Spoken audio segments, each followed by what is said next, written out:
Hello and welcome to another episode of the Thriving Metabolism, where we discuss everything that impacts your hormones and metabolism so that you can take control, repair the damage, and lose weight consistently without making yourself miserable in the process.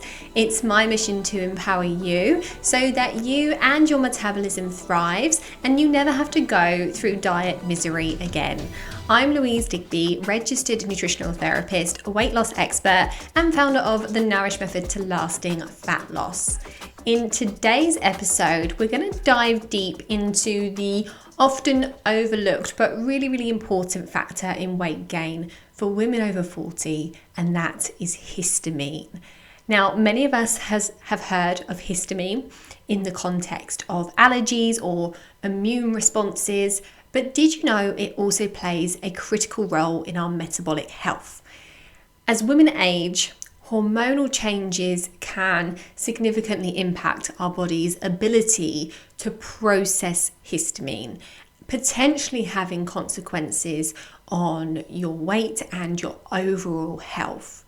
So in this episode, we'll explore the intricate relationship between histamine and weight gain, and we'll also look at how histamine intolerance or imbalance can disrupt our metabolisms. We'll look at the surprising ways that histamine can influence our bodies, from triggering inflammation to altering our metabolism and potentially affecting our weight. So join me as I navigate through the complexities of histamine, exploring its lesser known impact on weight gain in women over 40. So histamine is not just involved in allergic reactions. This small molecule is a powerhouse within our bodies. It's involved in a multitude of functions beyond its association with allergies. But what exactly is histamine? Well, histamine is a neurotransmitter, a chemical messenger or hormone that plays a crucial role when we have an immune response. When we encounter allergens or pathogens, histamine is released by specialized cells, triggering a response that includes sneezing, itching, swelling, all efforts by our bodies to protect us from perceived threats. But its significance goes far beyond allergies. Histamine is also involved in regulating our stomach acid production, supporting the sleep-wake cycle, and even influencing our cognitive functions. So why should you, as someone who is interested in holistic health and weight management, care about histamine? Well, here's the connection. As women age, hormonal changes impact how our bodies handle histamine, and this can lead to an imbalance, causing histamine levels to rise and potentially wreak havoc on our metabolic processes. An imbalance in histamine levels might manifest as histamine intolerance, leading to symptoms like headaches, digestive issues, or skin problems. But what's often overlooked is its potential impact on weight regulation. Imbalanced histamine levels can disrupt metabolic functions, potentially contributing to weight gain or difficulty in losing weight. So understanding the role of histamine in the context of weight management can be really pivotal for women over 40.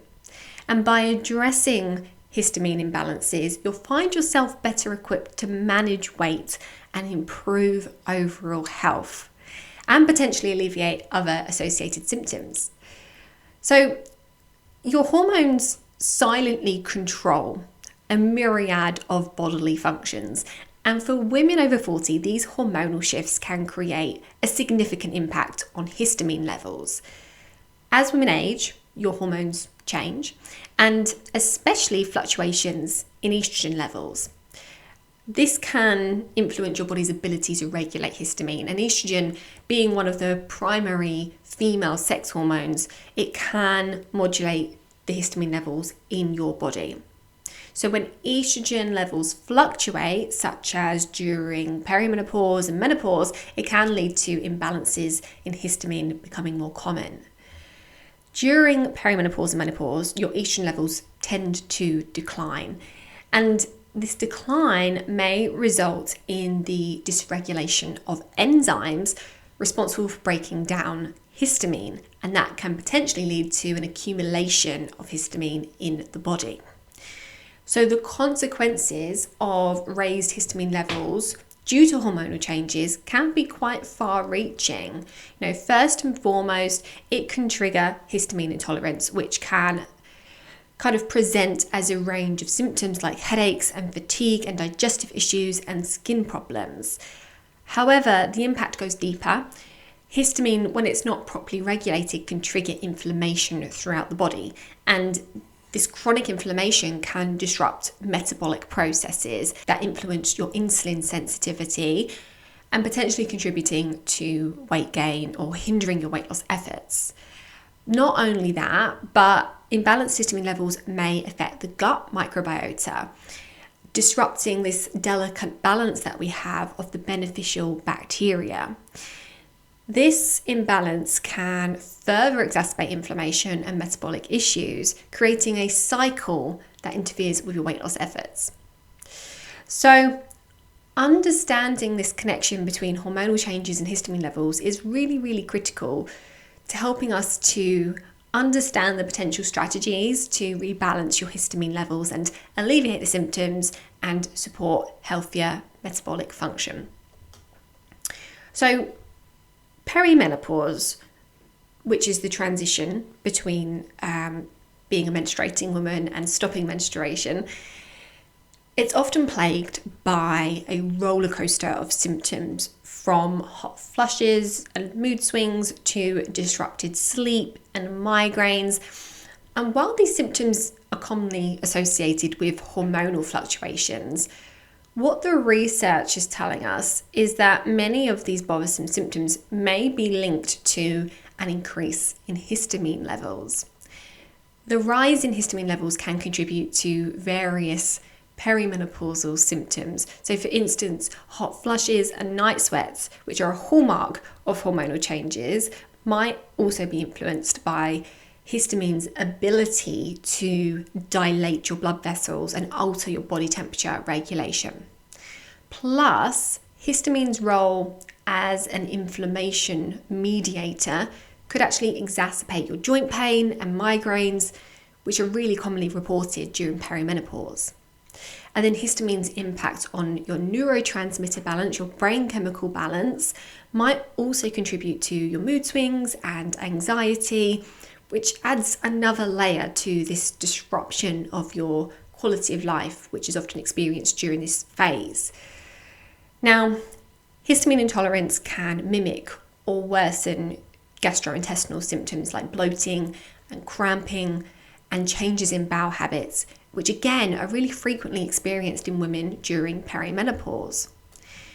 The vast majority of women that we work with in the Nourish method experience some degree of tummy troubles before working with us. So recognizing the potential influence of histamine on these symptoms, as well as on your weight gain and the menopausal symptoms, is really important if you want to get to the root of these issues. The great news is that we can address histamine levels through dietary modifications, lifestyle changes, and in some cases targeted supplementation. And that means better weight loss progress, fewer menopausal symptoms, and potentially less need for medications like anxiety meds, HRT, sleeping pills, allergy pills, IBS meds, antacids, painkillers, all things that are routinely prescribed during this phase of life because of the various symptoms that hormones and histamine disruption can cause. So, of course, the big question is, how do you support healthy histamine levels? Well, of course, first of all, we need to be mindful with our nutrition. We can adopt a histamine conscious diet, and I'm calling it that because we don't necessarily want to do a super low histamine diet. We want to be conscious of the histamine that we're intaking. And this involves reducing high histamine foods like aged cheeses, fermented foods, processed meats, and alcohol. Focus on fresh whole foods like fruits and vegetables, lean proteins and grains to minimize your histamine intake. Now, caution is advised here because if you start Googling low histamine diet, you're going to encounter many conflicting bits of information and usually a very overly restrictive approach. There are many bloggers and kind of health enthusiasts, influencers out there who follow an extremely low histamine diet. And while that may help them feel good because of their histamine problems, this isn't the long-term solution. Reducing histamine in the diet can help, but we really want to improve how your body processes it so that you don't have to follow a restrictive diet in the long term. And you'll see that many high histamine foods are actually really nourishing, healthy foods. So we don't want to be missing out on those because, all we're doing when we do that is we're removing the trigger. So let's slightly reduce our histamine intake by avoiding those aged foods.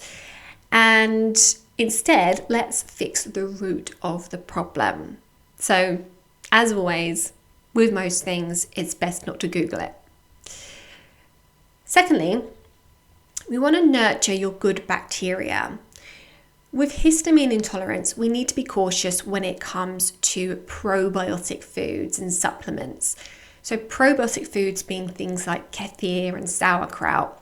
While these are great for your gut and helpful for some people with histamine intolerance, because they are aged foods, they tend to be high in histamine. So the longer a food has been around, the more histamine accumulates in it. So we have to be careful with these aged foods, even when they are potentially helpful for many people. And also, some strains of bacteria that we find in probiotic supplements can be histamine promoting. So as a nutritional therapist, we can help you navigate this, but what you can do yourself is focus on feeding your good bacteria with prebiotic foods, which are foods that are rich in the fibers that help your gut bacteria to thrive. So a variety of plant-based foods like fruits, vegetables, herbs, spices, unprocessed grains, nuts and seeds, they're all great for your gut. The third thing you can do is try to identify any triggers. Keep a food diary to track your reaction to certain foods. This can help to identify individual triggers and guide your dietary choices to minimize those histamine-related symptoms.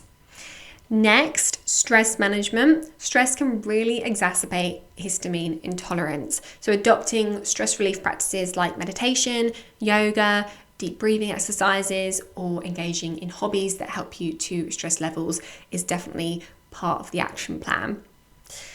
Next, we want to make sure that we're staying hydrated. Drinking plenty of water supports your detoxification processes, potentially aiding in the elimination of excess histamine from the body. Now, the next thing to consider is working with a healthcare provider. Consult a registered or BAMT registered nutritional therapist to help you take the most direct path to addressing your symptoms and stubborn weight. If you want to chat with me about what we do, then you can ping me a message on Facebook or Instagram, and you can find me by searching at Louise Digby Nutrition, or you can visit louisedigbynutrition.com. Next, exercise. We want to make sure that we're taking a moderate approach to exercise. While exercise is beneficial, excessive or overly intense workouts can trigger histamine release. So we want to opt for moderate exercise routines and listen to your body's signals. And lastly, we want to make sure that we prioritize sleep. Quality sleep supports overall health, including histamine regulation. So create a sleep-friendly environment and follow a consistent sleep schedule. So those are some tips to help you get started with regulating your histamine levels, and doing so should help to improve your weight loss progress and manage some of those bothersome menopausal symptoms.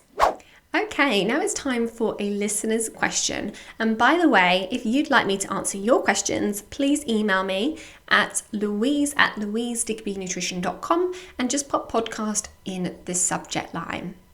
Okay, let me find the question. Let's bring it up on my screen. So she said, "Hi Louise, I love your podcast and really enjoyed last week's where you were talking about the metaphysical. This really clicked with me and I've been doing a lot of reflection. While I know that I need help to understand how to eat and what's going to work for me, I felt resistance towards getting help. And after lots of reflection since listening last week, I think I've had a light bulb moment. I think I'm scared of losing weight." Wow, this is a really great revelation. She said, "I have really good skin for my age, I'm 46, and I know that losing weight is going to make me look older. And also, while I'm bigger than I'd like to be, I'm still quite firm, and I don't want to become saggy and loose-skinned. Are these legit fears, or can I do anything to prevent this?"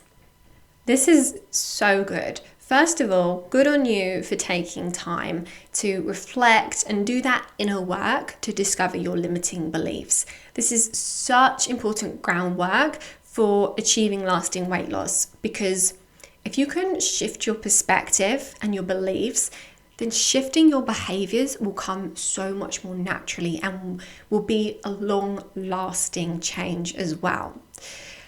These concerns are absolutely valid and they're commonly experienced by many women who are thinking about losing weight, especially as they age. So thank you for asking this question because I think it's going to help many listeners. So let's break down these concerns one by one. Firstly, fear of looking older. While weight loss can sometimes lead to changes in your facial appearance, especially if you lose weight rapidly, adopting a gradual and balanced approach often minimizes those effects. So maintaining a healthy weight through sustainable methods, so focusing on nutrient-dense foods and exercise and adequate hydration and providing your body with what it needs rather than starving yourself, can really help to preserve your skin elasticity and radiance. When we go into a massive calorie deficit, our bodies are breaking everything down to try and compensate for that lack of fuel coming in. So we lose a lot of muscle and connective tissue. And it's both of these that give our skin its structure. By focusing on making sure your body has everything it needs and you're nourishing it, rather than trying to starve your way to weight loss, it's much less likely that you're going to be losing collagen and tone. Now, it may be worth considering something like facial yoga. If you're on social media, then you've probably had ads come up that are promoting facial yoga. And if you're like me, you're probably skeptical but slightly intrigued. I haven't tried it, and I don't really know anyone who has told me that they've been doing it. But I did a search to see if there was any scientific papers on this facial yoga, and I found one that concluded that more research was needed. But the researchers also said there's no harm in trying. But what the paper did mention is this. Let me find the quote. Although not much science exists around it as compared to techniques like Botox and fillers, it is well established that muscular activity does increase production of collagen and elastin. Since facial aging is associated with volume loss of fat and muscle mass, facial exercise/face yoga can presumably improve facial skin appearance by inducing underlying muscle growth. And it goes on to say a fair bit more, kind of in terms of positive assumptions about facial yoga. So that's something you could incorporate into your weight loss strategy to try and quell those concerns about your facial shape. Now, you also mentioned concerns about like sagging skin, and this is a valid concern, particularly when losing a significant amount of weight. However, strength training exercises can really help to maintain your muscle mass, which supports your skin's appearance. So building muscle through resistance training can help to tone and tighten skin as you lose weight.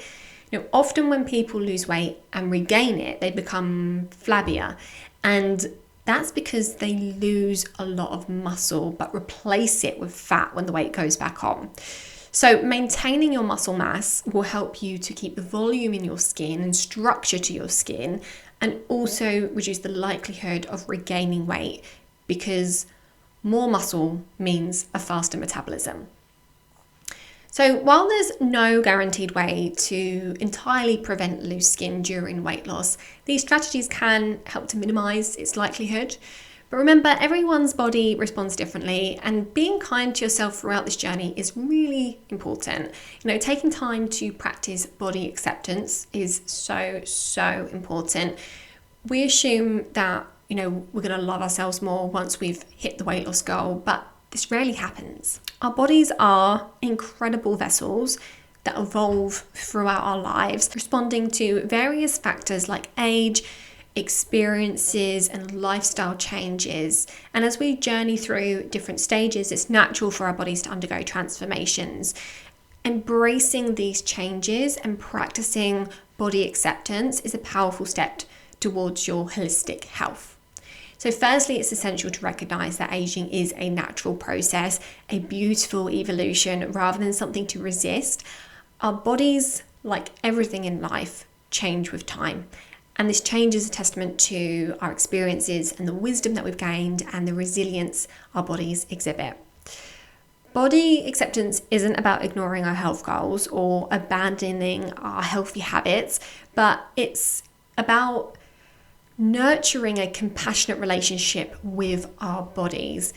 It involves acknowledging and respecting the incredible functionality of our bodies, regardless of the external experience.